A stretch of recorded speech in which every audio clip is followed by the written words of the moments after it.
누가복음 19장 1절부터 10절 말씀까지 같이 한 목소리로 합독하도록 하겠습니다.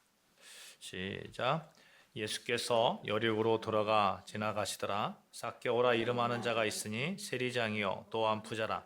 그가 예수께서 어떠한 사람인가 하여 보고자 하되 키가 작고 사람이 많아 할 수 없어 앞으로 달려가서 보기 위하여 돌 무화과 나무에 올라가니 이는 예수께서 그리로 지나가시게 되밀어라. 예수께서 그곳에 이르사 쳐다보시고 이르시되 삭개오야 속히 내려오라. 내가 오늘 내 집에 유하여야 하겠다 하시니 급히 내려와 즐거워하며 영접하거늘 무 사람이 보고 수군거려 이르되 저가 죄인의 집에 유하러 들어갔도다 하더라. 삭개오가 서서 주께 여짜오되 주여 보시옵소서 내 소유의 절반을 가난한 자들에게 주겠사오며 만일 누구의 것을 속여 빼앗은 일이 있으면 내 갑절이나 갚겠나이다. 예수께서 이르시되 오늘 구원이 이 집에 이르렀으니 이 사람도 아브라함의 자손이로다. 인자가 온 것은 잃어버린 자를 찾아 구원하려 함이니라. 아멘. 여러분 한 주간 하나님의 백성으로서 하나님께서 주시는 평강 가운데 믿음에 승리하셨으리라고 믿습니다. 우리 이렇게 인사하십시다. 하나님께서 도와주십니다. 이렇게 인사합시다. 시작. 하나님께서 도와주십니다. 우리는 하나님의 도움을 충분히 받고 있는 사람들입니다. 하나님의 백성이 되기 때문에 그렇죠. 하나님께서 도우시는 그 도우심, 그 성령님의 역사 가운데 우리의 삶은 반드시 아름다운 열매를 맺는 삶이 되리라고 저는 확신합니다.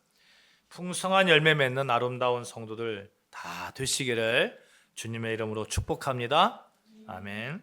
요즘처럼 봄날씨를 느끼기에 참 좋은 계절도 없는 것 같습니다. 며칠 전에는 어떤 분께서 교회에 오신 거예요. 근데 피크닉을 가신다. 교회에서 볼일을 보시고 피크닉을 가신다고 하면서 막 음식을 굉장히 많이 싸우셨어요. 싸우셔가지고 목사님도 한번 들어보세요. 이렇게 말씀을 하면서 이렇게 대화를 했었는데 그걸 보니까 정말 봄날씨 그 파릇파릇한 색상들이 돋아나고 그 피어나는 꽃들을 보기에 참 아름다운 그런 계절이 이 계절이지 않나 하는 그런 생각을 해보았습니다. 여러분, 우리가 계속해서 회개를 여러분과 같이 은혜를 나누고 있습니다만 어떤 의미에서 보면 회개라는 것은 이 봄날의 생동함과 같지 않나 생각이 드는 거예요. 차디찬 겨울 같은 죄의 자리를 떠나서 하나님의 따뜻한 은혜의 봄볕 아래로 우리의 영혼의 자리를 이렇게 옮겨 놓는 것이잖아요. 옮겨 놓는 것이기 때문에 그렇습니다. 우리가 지난 몇 주간 우리가 가면을 벗고 정직하게 고백하고 발걸음을 옮겨서 아버지의 집으로 돌아왔을 때 우리 영혼에 비로소 따스한 봄바람이 불기 시작함을 살펴보았습니다. 지난주에는 우리가 누가복음 15장의 탕자의 비유를 통해서 그럼에도 불구하고 아들이 돌아왔을 때 아버지가 어떻게 했죠? 아버지가 멀리까지 뛰어나와서 막 뛰어나와서 아들을 안아주시고 얼싸 안아주시고 잔치까지 베풀어 주시는 그 아버지의 사랑, 그 사랑을 보면서 아버지 하나님의 무조건적인 용서와 사랑의 그런 사랑하는 그 품 안에 우리가 거할 수 있다면 그것처럼 은혜로운 것이 없다. 우리가 은혜를 나누었습니다. 그리고 우리가 어둠의 자리에서 언제든지 있을 수 있지만 박차고 일어날 수 있는 그 근거는 아버지의 집이 우리가 돌아갈 집이 있다는 거예요. 여러분, 아버지의 집, 돌아갈 집이 있다는 거예요. 그 돌아갈 수 있는 용기, 이 용기 또한 여러분과 제가 가지고 있다는 거예요. 왜요? 나는 아버지의 자녀이기 때문에. 어떠한 상황 속에서 우리가 상황 속에 그 동굴 속에 갇힐 때가 있잖아요. 어둠 속에 갇힐 때가 있잖아요. 근데 그 가운데 빛으로 나올 수 있는 용기가 있어요. 우리에게는. 왜요? 우리는 하나님의 자녀이기 때문에. 빛 되신 하나님의 자녀이기 때문에. 그래서 우리가 빛 가운데 나왔을 때 풍성한 아버지의 그 자녀됨을 회복하리라고 믿습니다. 오늘은 우리가 아버지 하나님께 온전히 나아가는 그 회개의 길 가운데 필연적으로 나타나는 어떤 것에 대해서 여러분 살펴보고자 합니다. 여러분, 참된 회개 가운데는 반드시 열매가 풍성하게 맺힐 줄 믿습니다. 회개를 통해서 우리가 새 생명의 싹이 솟아났다는 것은 열매를 맺을 준비가 되어 있다는 거예요. 열매를. 탕자가 아버지의 품에 안겨 따뜻한 위로를 경험했다면 이제 그의 삶은 완전히 바뀌어졌잖아요. 아버지의 풍성함에 들어갔잖아요. 그 풍성함에서 거기에 걸맞는 아름다운 열매들이 맺혀질 것이라는 그런 우리가 예측을 할 수가 있는 것이죠. 지난 시간에 우리가 회개를 살펴보면서 후회한다는 것과 회개한다는 것의 차이를 살펴보았습니다. 후회한다는 것은 뭐죠? 나에게 집중한다는 거예요. 나에게. 내가 잘못했다. 내가 왜 그랬을까? 뭐 어저께 왜 그 말을 했을까? 막 이런 거 있잖아요. 얼굴이 후끈후끈하고 막 이런 거 있잖아요. 그 자리에서 내가 누가 얘기했을 때 이런 말을 했어야 되는데 왜 내가 그 말 해가지고 막 또 어떤 때 그 행동을 왜 했나 하는 그런 후회. 이게 나에게 집중하는 거잖아요. 근데 회개는 하나님께로 방향을 트는 거예요. 그런 상황이 있었는데 하나님께서는 나에게 무엇을 원하셨는가? 나에게 원하시는 게 무엇인가? 내가 하나님 백성으로서 그 상태에서 나는 무엇을 했어야 되는가? 하나님께로 방향을 트는 것이죠. 그래서 후회로 끝나면 계속해서 자기를 자책하는 것입니다. 내가 그랬으면 안 됐지. 뭐 나는 바보 같은 행동을 한 거야. 자꾸 자책합니다. 그 상태로만 머물러 보십시오. 얼마나 힘들겠습니까? 얼마나. 후회는 자꾸 어둠의 굴로 밀어넣습니다. 어둠의 길로 밀어넣어요. 그러나 회개는 다릅니다. 회개는 방향을 하나님께로 틀기 때문에 잘못의 인정과 그 잘못의 그 죽음과 장사 진행과 함께 이제 새롭게 새 생명으로 태어나는 것입니다. 왜요? 하나님께 방향을 틀었으니까. 하나님께서 원하시는 그 방향으로 나아가니까. 그래서 따라해 봅시다. 회개는 미래를 바라본다. 시작. 미래를 바라본다. 회개는 미래를 바라보는 거예요. 후회는 후회해가지고 막 자꾸 동굴로 가지만 우리가 회개한다는 것은 미래를 바라보는 겁니다. 회개는 단순히 과거를 후회하며 우는 사건으로 끝나지 않는다는 겁니다. 회개는 우리 안에 심겨진 은혜의 씨앗이 자라나 우리의 인격과 삶의 방식을 바꿔놓는 지속적인 성장의 근거가 되는 거예요. 회개에 합당한 열매가 없는 회개는 그래서 자기 기만일 수가 있는 겁니다. 진짜 회개는 마음의 평안을 얻기 위한 심리적 위로에서 끝나지 않는다는 거예요. 진짜 회개는 하나님이 내 삶의 주인이 되심에 인해서 내가 소중하게 여기던 그런 어떤 가치관이 뿌리채 이렇게 바뀌어지는 실질적인 변화가 일어나는 것이죠. 오늘 본문의 삭개오를 통해서 확인되는 것이 그것입니다. 따스한 회개의 봄낮이 어떻게 우리 삶의 현장에서 구체적인 변화의 열매로 수확되는가 하는 거예요. 삭개오 여리고의 세리장이었잖아요. 그 사람은 돈을 인생의 유일한 목표로 살고 살았던 어떻게 보면 영적으로 꽁꽁 얼어붙은 그런 동토와 같은 그런 사람이었습니다. 성경에 보면 두 주인을 섬길 수 없다고 그러잖아요. 두 주인. 그러니까 이 삭개오는 하나님과 돈 가운데 무엇을 섬겼던 사람입니까? 돈을 섬겼던 사람입니다. 그런 그에게 예수님이 따뜻한 봄볕과 같이 이렇게 찾아오셨잖아요. 주님의 사랑이 그의 얼어붙은 마음을 녹이자마자 그에게 놀라운 변화가 일어나는 겁니다. 그 열매가 어디서 맺힙니까? 그가 그렇게 아끼던 물질에서부터 열매를 맺는 것이죠.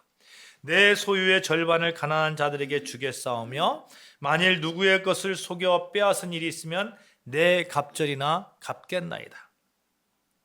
여러분 이것을 보면 진짜 회개의 열매는 우리의 삶에서 가장 예민하고 가장 내려놓기 힘든 부분에서 맺히는 것 같습니다. 이것이 어떻게 가능하냐 하는 거예요, 여러분. 내가 정말 일평생 동안 내 가치 가운데서 움켜쥐고 있었던 것을 어떻게 하루아침에 내어놓을 수가 있느냐 하는 겁니다.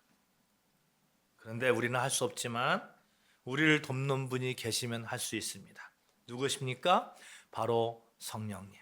성령님께서 우리에 찾아오시면, 우리를 도우시면 우리를 열매 맺는 자로 삼아 주십니다. 회개에 합당한 자로 서게 하십니다. 그러니까 우리는 걱정할 필요가 없는 거예요. 되레 걱정할 필요가 없어요. 내가 할 수 있을까 하는 그런 생각할 필요 없어요. 나의 가장 민감한 부분까지 성령님께서 체크하시고 어루만지시고 그래서 참된 회개의 열매를 맺게 하시기 때문에 그렇습니다. 여러분, 먼저 여러분 은혜를 나누고 싶은 것은 회개의 결과예요. 여러분, 회개를 통해서 우리 삶에는 반드시 하나님이 보시기에 아름다운 열매가 맺히는 삶이 되리라고 믿습니다. 아멘. 우리가 기억해야 될 생명의 법칙이 있어요. 새싹이 그저 흙 위로 이렇게 탁 올라왔어요. 탁 올라오고 나면 그것에 만족한다고 하면, 새싹이 탁 올라왔어요. 거기서 만족하면 그 새싹은 살아날까요? 아니면 죽을까요? 올라오자마자 크지도 않아요. 크지도 않고 그냥 그 새싹으로, 파릇파릇한 새싹으로 있어요. 그러면 그거 죽을까요? 어떨까요? 죽습니다. 왜 죽습니까? 뜨거운 여름이면 죽습니다. 여름이 오면, 가뭄이 오면 죽는 거예요. 곧 시들어요. 왜요? 뿌리가 없기 때문에. 뿌리가. 근데 그 뿌리가 깊이 내려간다면, 성장한다면 정말 살아나지 않겠습니까? 그래서 하나님의 은혜라는 따스한 햇살을 받았다면, 그렇게 새 생명으로 일어났다면 반드시 열매가 맺혀야 되는데 가짜 열매를 맺어서는 안 되겠다는 겁니다. 막 가짜처럼 막 새싹이 탁 튀어나왔어요. 튀어나왔는데 야, 이제 정말 다 맺힌 거야, 이렇게 생각하면 안 된다는 거예요. 구약의 이사야서 58장입니다. 58장 6절에서 9절 말씀을 제가 봉독해 드리겠습니다. 내가 기뻐하는 금식은 흉악의 결박을 풀어주며 멍에의 줄을 끌어주며 압제 당하는 자를 자유하게 하며 모든 멍에를 꺾는 것이 아니겠느냐. 또 줄인 자에게 내 양식을 나누어 주며 유리하는 빈민을 집에 들이며 헐벗은 자를 보면 입히며 또 내 고륙을 피하여 스스로 숨지 아니하는 것이 아니겠느냐. 그리하면 내 빛이 새벽같이 비칠 것이며 내 치유가 급속할 것이며 내 공의가 내 앞에 행하고 여호와의 영광이 내 뒤에 호유하리니 내가 부를 때에는 나 여호와가 응답하겠고 내가 부르짖을 때에는 내가 여기 있다 하리라. 이 말씀의 배경이 이거예요. 당시 이스라엘 백성들은 하나님께 묻습니다. 우리가 금식하는데 어찌해서 주께서 보지 않습니까? 내가 이렇게 회개하는데 어떻게 보지 않습니까? 우리가 마음을 기롭게 하되 어찌해서 주께서 알아주지 않습니까? 내가 이렇게 금식하면서 막 하나님께 간구하는데 하나님 왜 알아주지 않아요? 이런 거거든요. 그들은 스스로 대단한 회개를 하고 있다고 생각하고 있었어요. 밥은 굶고 있었고 굵은 베옷을 입고 있었고 머리에 재리를 뿌리면서 눈물로 기도했습니다. 겉으로 보기에는 이보다 더 경건한 회개의 모습이 없을 정도였어요. 그런데 하나님께서 충격적인 대답을 하는 거예요. 말씀하시는 거예요. 보라, 너희가 금식하는 날에 오락을 구하며 온갖 일을 시키는도다. 보라, 너희가 금식하면서 논쟁하며 다투며 악한 주먹으로 치는도다. 여러분, 금식하면서 오락을 해요. 막 오락을 해요. 하나님께 막 금식하고 와요. 그리고 저녁에는 막 오락을 해요. 그리고 자기 종들 있잖아요. 종들한테 막 여러 가지 막 합당하지 않은 일들을 막 시키는 거예요. 그리고 서로 논쟁하면서 다투고 싸우고 막 이런 겁니다. 이거 무엇을 의미합니까? 그들은 성전 안에서 회개의 눈물을 흘렸지만 성전 밖으로 나가는 순간 여전히 탐욕스러운 주인이었던 것이야. 여러분, 새싹이 이렇게 탁 나오긴 나왔는데 회개까지는 했어요. 그런데 그 다음에 성장이 없는 거예요. 어떤 액션이 없는 거예요. 금식하며 거룩한 척하지만 뒤돌아서서는 일꾼들의 품삯을 깎고 이익을 위해 이웃과 다투고 힘없는 자들을 주먹으로 억압합니다. 그들의 회개는 하나님을 감동시키는 것이 아니라 자신의 불의를 가리기 위한, 어떻게 보면 마취제 아시죠? 마취제 맞으면 어떻습니까? 감각이 없잖아요. 감각이. 회개가 그런 것처럼 느껴지는 거예요. 자기가 불의한 일을 한 거에 대해서 마취제처럼 막 회개하고 나서 잊어버리는 거예요. 그냥. 그때 하나님께서 이런 가짜 회개를 향해 진노하는 것이죠. 이사야 58장 4절 말씀입니다. 너희의 오늘 금식하는 것은 너희의 목소리를 상달하게 하는 것이 아니니라. 여러분, 좀 마음이 여러분과 저도 찔리고 여러분들도 어떻게 보면 그럴 수도 있겠습니다만, 혹시 나는 그러지 않은가? 한국 교회의 모습은 그런 모습은 없는가? 이게 뒤돌아보게는 것이죠. 여러분, 우리 한국 교회만큼 사실 기도가 뜨거운 교회가 세상에 어디가 있습니까? 그렇잖아요. 우리 새벽 기도회를 하는 교회는 아마 한국 교회가 독일에 있나요? 어떻습니까? 독일 없죠. 예. 뭐 프랑스도 없고 미국도 없고 뭐 한국 교회, 일본도 없고. 우리 새벽마다 부르짖고 금식하고 뭐 또 산기도도 있잖아요. 산기도 산에 가가지고 막 주여 기도하고 기도원도 있잖아요. 기도원도 있고 사순절마다 온갖 특별 새벽 기도하고. 하지만 정직하게 자문해 볼 때에 우리의 그 뜨거운 기도가 우리의 삶의 현장의 일터로 이어지고 있는가 하는 겁니다. 교회에서 주여 저는 죄인입니다 하고 월요일 날 아침에 회사 가서 출근해가지고 막 서로 싸우는 거예요. 막 싸우는 거예요. 돈 때문에 막 싸우는 거예요. 내 이익을 위해서라면 남에게 손해를 끼치는 거 너무 당연하게 생각합니다. 남의 눈에 피눈물 나게 하면서 어떻게 말합니까? 기도는 하나님 사업 잘 되게 해주세요. 이렇게 기도하는 거죠. 우리 교회는 없습니다. 우리 저쪽 먼 나라. 그렇죠? 사랑하는 여러분, 우리의 회개가 어떤 감정적인 위안, 해소로만 끝난다면 그것은 이사야 시대의 유대인들과 전혀 다름이 없는 것이죠.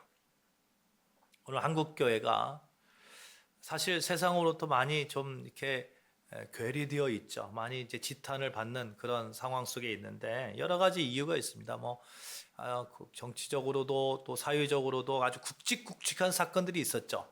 굵직굵직한 여러분도 아시다시피 이단들도 있고 그다음에 세월호 사건들, 신천지 사건들, 여러 가지 굵직굵직한 이런 사건들을 통해서 이렇게 별로 좋은 그런 모습으로 비춰지는 건 아닙니다만, 여러분 한국 교회가 지탄받는 결정적인 이유는 저는 그렇게 생각하는 거예요. 열매가 없어서 그렇다. 열매가.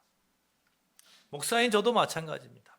마찬가지예요. 열매가 있는가 한번 생각하면 너무 하나님 앞에 부끄러워요.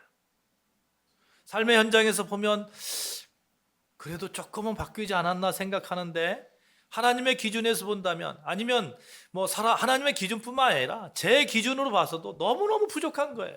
너무너무. 하나님은 우리에게 이렇게 말씀합니다. 내가 기뻐하는 회개는 너희의 종교적인 어떤 퍼포먼스가 아니라 너희의 삶이 바뀌는 것이야. 그렇다면 하나님이 진정으로 원하시는 회개의 열매가 무엇입니까? 이사야서 58장 6절 7절 말씀에 그 위치를 골든 스탠다드를 분명하게 이렇게 보여주고 있는데 제가 한번 여러분 봉독해 드리겠습니다. 내가 기뻐하는 금식은 흉악의 결박을 풀어주며 멍에의 줄을 끌어주며 압제당하는 자를 자유하게 하며 모든 멍에를 꺾는 것이 아니겠느냐. 또 줄인 자에게 내 양식을 나누어 주며 유리하는 빈민을 집에 들이며 헐벗은 자를 보면 입히고 또 내 고륙을 피하여 스스로 숨지 아니하는 것이 아니겠느냐. 여러분 구체적으로 굉장히 구체적이지 않습니까? 굉장히 구체적이에요. 전혀 관념적인 그런 사랑이 아니에요. 매우 구체적으로 행동을 요구하고 있는 거예요. 이 구약의 구체적인 행동의 요구가 신약에서 이 삭개오의 변화 속에 그대로 나타나는 거예요. 그대로. 삭개오는 어떤 사람입니까? 여리고라는 요충지의 세리장이었어요. 당시 세리장이라고 하는 그 직함은 부와 권력인 상징의 동시에 한편으로는 민족의 반역자라는 낙인이 있었습니다. 왜냐하면 그 당시 로마의 속국이었잖아요. 세금을 많이 걷는 거예요. 많이 걷고 어떻게 하냐면 이런 거예요.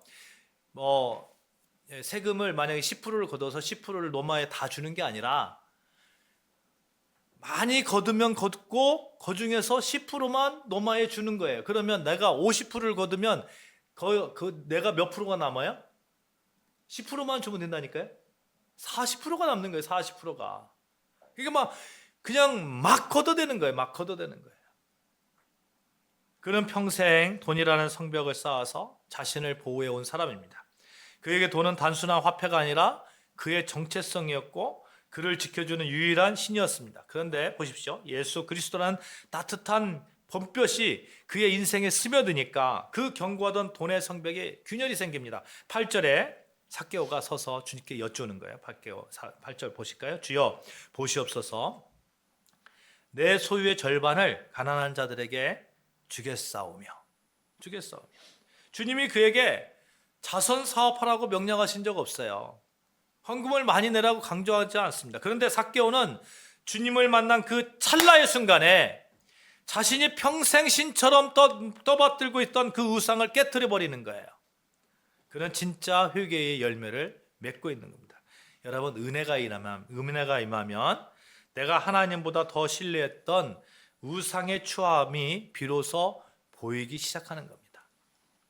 사랑하는 여러분, 하나님의 은혜 가운데 우리 안에 혹시 우상처럼 가지고 있던 모든 추함이 다 보이고 그 우상을 완전히 하나님 앞에서 제압해버리는 은혜가 넘치시기를 축복합니다. 아멘.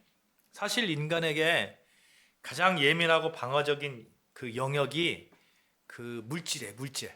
돈이에요, 돈. 그것은 거기에서 자유로운 사람들이 그렇게 많지 않습니다. 저도 자유롭지 않고요. 사실 모두 자유롭지 않습니다. 모두 자유롭지 않아요. 내 마음은 주님의 것입니다 고백하지만 내 지갑은 주님의 것입니다 고백할 수 있습니까? 이게 쉽지 않아요. 왜요? 왜 그렇습니까? 돈은 현대사회에서 우리를 안전하게 지켜줄 것 같은 가장 강력한 심리적인 보루이기 때문에 그렇습니다. 여러분, 삭개오가 자신의 소유 절반을 내놓는다는 것은 단순히 돈을 기부했다는 뜻이 아니에요. 그의 주인이 바뀌었다는 얘기예요. 회개의 열매는 반드시 내 삶에서 가장 예민한 부분, 내가 가장 내려놓기 힘들어하는 그 영역에서 증명되어야 됩니다. 우상이 그 명예라면, 그렇다면 회개의 열매는 나의 그 어떤 수치심, 이 수치를 기꺼이 드러내는 정직함으로 나타나는 거예요. 우상이 자존심이라면 회개의 열매는 내가 먼저 달려가 가지고 손을 내미는 그런 화해로부터 나타나는 거죠. 삭개오처럼 우상이 재물이라면 회개의 열매는 움켜쥐었던 손이 펼치는 그런 나눔으로 입증되는 겁니다. 며칠 전에 어떤 분과 이런 얘기를 나눴어요. 이분이 자기 친구를 굉장히 안타깝게 여기는 거예요. 여러분, 그런 분이 있잖아요. 진짜 몇백을 갖고 있는 부자래요. 몇백억, 제가 생각만 해도 몇백억을 한번 가지고 싶어요. 여러분, 그런 축복이 있기를 축복합니다. 아멘. 그냥 꿈이라도 꿔보자고요. 몇백억을 갖고 있는 분이에요. 몇백억을. 근데 이분이 어디 나가가지고 누구를 만나든지 15,000원 이상을 먹질 않는데요. 어떤 일이 있어도 먹질 않는데요. 그리고 어떠한 일이 있더라도 한 번도 그 식사비를 내본 적이 없대요. 여러분, 그러면 사회생활 하기 힘들까요? 어려울까요? 어렵죠. 근데 이분이 이런 얘기를 해요. 그 친구가 결정적으로 잘못한 게 있다. 뭐냐면 이 몇백억을 갖고 있는데 나중에 이 친구가 자기도 뭐 그걸 쓰지도 못할 뿐만 아니라 아마 자식들도 못 쓸 것이다. 이렇게 말하는 거예요. 이유를 들어봤어요. 건물이 100억 있잖아요. 100억짜리 건물을 갖고 있잖아요. 건물을 갖고 있으면 부모가 죽으면 자식한테 가잖아요. 증여가 되잖아요. 그러면 여러분, 자식한테 100억이 다 갑니까? 우리나 제가 계산을 해보니까 43억 5천만 원인가가 증여세로 나가요. 그러니까 현금이 50억이 있어야 돼요. 100억이 있으면 100억을 자기가 건물을 소유하려면 증여를 받았을 때에 현금이 50억이 있어요. 50억을 준비해놨어요? 안 해놨잖아요. 그러면 100억을 어떻게 해야 돼요? 50억을 내기 위해서 100억짜리 건물을 팔아야 되는 거예요. 결국은 자기 거가 아닌 거예요. 여러분, 그렇게 살아서 무엇합니까? 저는 여러분에게 특별히 하나님께 적금 드는 것을 강력히 추천합니다. 제가 알고 있는 어떤 장로님이요, 제가 정말 존경해요. 우리 라이프온 교회의 그런 협동 장로님이 있잖아요. 그분은 진짜 뭐 몇백억이 아니라 어마어마하게 많이 가지고 있어요. 근데 그분 사무실 가면요, 전부 다 중고예요. 중고. 이만한 사무실하고 어떻게 거기서 사는지 모르겠어. 잠도 자고 거기서 막 아주 막 컴퓨터 몇 대 놓고 중고 물품 막 사가지고 당근에서도 사고 여기서도 사고 막 다 사가지고 그걸 그 베트남이나 뭐 필리핀이나 뭐 이런 그런 데에 정말 힘들어하는 사람들 있잖아요. 그거 막 거기다가 선교한다고 막 그게 다 모아놨어요. 제가 보기에는 너무 그런데 거기 필리핀 애들이 뭐 그 핸드폰 있잖아요. 핸드폰 너무 좋아한다고 핸드폰 중고 뭐 몇만 원짜리 막 사가지고 몇십 개 몇백 개 모아놓고 그걸 보내고. 여러분, 그분의 하신 말씀이 제가 기억나요. 나는 하나님 앞에 적금 들고 있습니다. 이거예요. 하나님 앞에 적금 들고 있습니다. 우리가 노후를 준비하잖아요. 그래서 연금도 들고 적금도 합니다만 그것은 길어봤자 100세까지 보장하는 거잖아요. 그럼에도 불구하고 그렇게 준비하라고 하는 노력하는데 하물며 영원한 생명을 위한 그 준비 우리가 해야 되지 않겠습니까? 여러분, 두 냅돈을 드렸던 여인이 그 예수님께서 칭찬했다는 것을 우리가 반드시 기억해야 됩니다. 두 냅돈이, 한 냅돈이 얼마인지 아세요? 한 냅돈이 1450원이에요. 1450원, 1500원이에요. 1500원. 그런데 두 냅돈을 냈던 그 여인을 예수님께서 칭찬하셨던 그 이유가 무엇입니까? 그게 그 두 냅돈을 그 여인에게 가장 귀한 그 여인이 가지고 있는 마지막 보루이기 때문에 그런 거예요.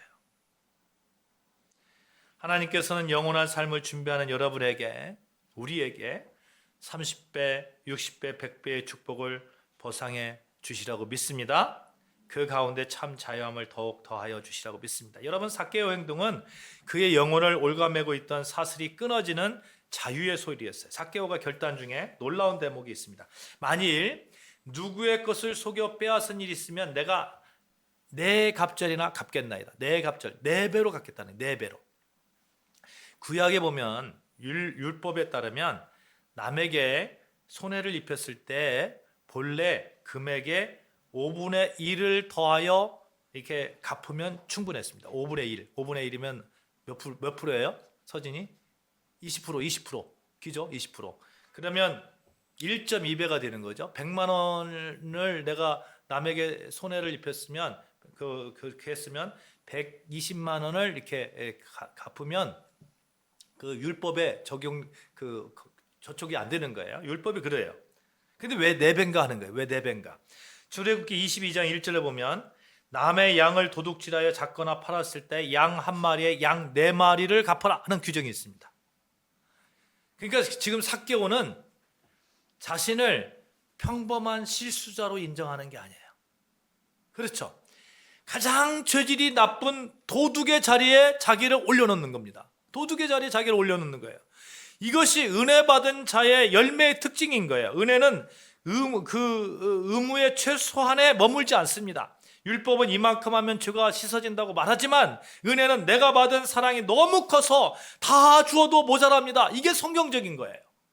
여러분, 우리가 11조 하잖아요. 10분의 1을 11조 합니다만 사실은 11조의 그 뜻이 뭐냐면 이런 거예요. 모든 것이 하나님의 것입니다. 하나님의 것인데 그 가운데서 내가 감사하는 마음으로 11조를 드립니다. 그러니까 그런 마음을 가지고 있어. 어떤 분은 10에 2조도 드리고 3조도 드리는 그런 거예요. 정말 여유 있는 분들은 그렇게 해요. 사랑하는 여러분, 회개의 열매는 억지로 맺는 숙제가 아니라 주님을 만난 기쁨이 너무 커져 나오는 열매임을 믿습니다. 삭개오는 지금 돈을 잃고 있는 것이 아니라 그는 돈보다 귀한 주님을 얻었기에 나머지 찌꺼기들을 기쁘게 던져버리고 있는 거예요. 그런데 우리의 삶 가운데 살면서 과연 삭개오처럼 여러분 이렇게 할 자신이 있습니까? 자신 있는 분 손 한번 들어보세요. 다 갖겠나이다. 4배나 갖겠나이다. 현실에 이렇게 부딪히면 이 삭개오의 놀라운 변화를 보면 우리가 도전을 받는 것과 동시에 한편으로는 어떻게 보면 무력감에 빠지는 거예요. 내가 과연 그렇게 할 수 있을까? 하는 그런 생각이 드는 거죠. 나도 저렇게 예수님을 믿는다고 하면서 삭개오처럼 저렇게 할 수 있을까? 이런 생각이 드는 것 사실입니다. 어디 저만 듭니까? 여러분 어떻습니까? 나에게 상처 준 사람 있잖아요. 나에게 상처 준 사람 내가 흔쾌히 찾아가서 용서할 수 있을까? 속에서 부글부글 하는데, 아직도 부글부글 하는데, 솔직히 말하면 우리의 타락한 본성으로는 불가능합니다. 불가능해요. 인간의 의지는 생각보다 나약하고 인색합니다. 작심삼일이라는 말처럼 예당 문을 나서는 순간 우리의 결심 그냥 세상의 거센 유혹 앞에 맥없이 무너지는 거죠. 그러나 여러분, 우리가 좌절할 필요가 없는 거예요. 우리는 할 수 없지만 우리를 돕고 계시는 성령님은 우리가 할 수 있도록 도와주십니다. 성령님께서 오시면 되는 거예요. 여러분 오늘 본문을 보십시오. 본문을 보시면 삭개오가 뭐 어떤 특별한 행동을 했습니까? 특별한 행동을 했기 때문에 하나님께서, 예수님께서 삭개오가 예수님 어떻게 하면 구원을 얻습니까? 어떻게 하면 합니까? 예수님께서 가르침을 주셨습니까? 어느 날 삭개오가 예수님 오는 거 보면서 나무에 올라가가지고 예수님 언제 오시나 보니까 예수님께서 불쑥 들어오셨잖아요. 삭개오야 내려오라. 내가 오늘 너희 집에 가겠다. 예수님께서 들어오셨잖아요. 성령님께서 우리 안에 들어오시면 우리는 할 수 있다니까요. 여러분. 그래서 우리에게는 성령의 역사가 절대적으로 필요한 겁니다. 구약의 선지자 에스겔은 장차 임할 성령의 역사를 이렇게 예언합니다. 또 새 영을 너희 속에 두고 새 마음을 너희에게 주되 너희 육신에서 굳은 마음을 제거하고 부드러운 마음을 줄 것이며 또 내 영을 내 속에 두어 너희로 내 율례를 행하게 하리니 너희가 내 규례를 지켜 행할지라. 내 율례를 행하게 하리니 내 규례를 지켜 행할지라. 어떻게 해요? 성령님께서 도우신다니까요. 하실 수 있도록. 그래서 회개의 열매를 맺게 하시는 주체는 우리가 아니라 하나님이십니다. 그래서 새 영 우리 속에 두실 때에 비로소 우리가 어떤 죄지 우리에 묻었던 그 딱딱하고 고집스러웠던 그런 굳은 마음이 제거되는 거죠. 성령의 담비가 우리 심령에 내릴 때 얼어붙은 그런 대지가 녹아내리는 겁니다. 이 성령님은 여러분 요즘 AI 시대잖아요. 막 우리가 이제 앞으로 한 10년 있으면 개인용 로봇을 데리고 다닐지도 모르겠어요. 옆에 이렇게 끼고 이렇게. 요즘 제가 며칠 전에 보니까 로봇 있잖아요. 로봇 강아지를 데리고 다니더라고. 보셨어요, 여러분? 강아지가 이렇게 줄을 매가지고 가는데요. 로봇 강아지를 이렇게 메고 이렇게 가요. 가다가 데리고 막 다니더라고요. 그런 시대가 이제 오겠죠. 조그마한 그런 이렇게 데리고 다니면서 물어보기도 하고 대화도 하고 이런 시대가 오겠죠. 과연 우리 성령님은 우리를 그렇게 로봇처럼 조정하시기를 원하실까? 여러분 어떻게 생각하십니까? 성령님은 우리 안에서 거룩한 소원을 불러일으키십니다. 거룩한 소원을 불러일으키셔요. 우리가 그 음성에 반응하여 함께 받을 바를 내딛는 것까지 하나님께 성령님은 기다리시는 거예요. 이것이 바로 성령과의 동행입니다. 변화는 자발성이 결여될 때 지속될 수 없잖아요. 그죠? 성령님은 우리를 억지로 끌고 가시는 것이 아니라 우리 마음의 문을 이렇게 톡톡 두드리신다니까. 얘야, 이제 그 미움 내려놓으렴? 톡톡 두드리셔요. 너 청지기의 삶이야. 너 청지기야. 톡톡 두드리세요. 이때 우리가 해야 할 것은 아멘. 네, 그렇게 하겠습니다. 이런 따라해 봅시다. 의지적인 결단. 시작. 의지적인 결단. 이게 필요한 거예요. 사도 바울은 갈라디아서 5장 16절 말씀에 이렇게 말씀하거든요. 너희는 성령을 따라 행하라. 성령을 따라 행하라. 따라 행하라는 것은 성령님의 보좌에 우리의 발걸음을 맞추는 겁니다. 삭개오가 주님 앞에 서서 결단을 선포할 때에 그의 내면에는 성령님의 강력한 감동과 그의 반응, 그 감동에 반응하는 그 삭개오의 의지가 뜨겁게 이렇게 연결된 것이죠. 우리가 회개의 열매를 맺지 못하는 이유는 성령님이 일을 안 하셔서가 아니에요. 여러분 보십시오. 우리 안에 성령님께서 내주하고 계십니까? 아니십니까? 내주하고 계세요. 여러분 우리는 성령이 아니고는 주라고 고백할 수 없는 그런 사람들입니다. 이미 성령께서 내주하고 계세요. 내주하고 계시는데 성령께서 그 가운데 우리에게 어떤 말씀을 하신다니까요. 말씀하실 때에 우리 자꾸 거부하는 거예요. 아니라고. 사랑하는 여러분, 성령께서 이렇게 똑똑 문을 두드리실 때 그 문을 열어주시는 여러분과 저 되어지기를 주님의 이름으로 축복합니다. 우리가 성령님의 도우심으로 작은 그런 일들 가운데서라도 삶의 변화가 그렇게 일어난다면 하나님께서 얼마나 우리를 아름답게 보면서 우리를 정말 감사자의 삶을 살게 하겠습니까? 삭개오가 4배나 갚겠다고 선언했을 때 그의 얼굴은 결코 비장하거나 슬프지 않았습니다. 오히려 평생을 짓누르던 탐욕의 짐을 벗어 던진 해방감과 자신과 같은 죄인을 아브라함의 자손이라 불러주신 주님을 향한 감사로 가득 차 있었던 것이죠. 그래서 회개의 열매는 따라해 봅시다. 고향이 아니라 잔치다. 시작. 고향이 아니라 잔치다. 회개의 열매는 잔치입니다. 내가 누군가에게 사과할 수 있는 것 잔치입니다. 내가 정직하게 손해를 감수할 수 있는 것 잔치입니다. 내 인격이 훌륭해서가 아니라 성령님이 내 안에서 승리하고 계시다는 영광스러운 신호이기 때문에 잔치입니다. 그래서 열매를 맺는 성도는 교만할 수 없는 거예요. 부족한 나를 통해서 아름다운 변화를 만들어 가시는 성령님 감사합니다. 그렇게 감사자의 삶을 살게 되는 거 아니겠습니까? 삭개오가 열매를 맺기로 결단했을 때 그의 집에는 율법의 정죄가 사라지고 하늘의 잔치가 시작됐습니다. 오늘 구원이 이 집에 이르렀도다. 예수님께서 말씀하시죠. 구원이 이뤘다고. 오늘 우리가 그 회개의 열매를 맺기로 작정하고 발걸음 옮긴다면 우리의 가정에도 우리의 삶에도 동일한 잔치가 시작되리라고 믿습니다. 우리가 이렇게 기도하시면 되는 거예요. 성령님, 제 굳은 마음을 녹여주시옵소서. 성령님, 삭개오처럼 내가 가지고 있는 우상을 깨트리고 열매 맺는 자로 서게 하여 주시옵소서. 하나님, 정말 어렵고 힘든 그런 모든 나의 과거가, 나의 어두운 그런 모습들이 나의 미래를 결정하지 않는 그 자리에 제가 서게 하여 주시옵소서. 성령님 도와주시옵소서.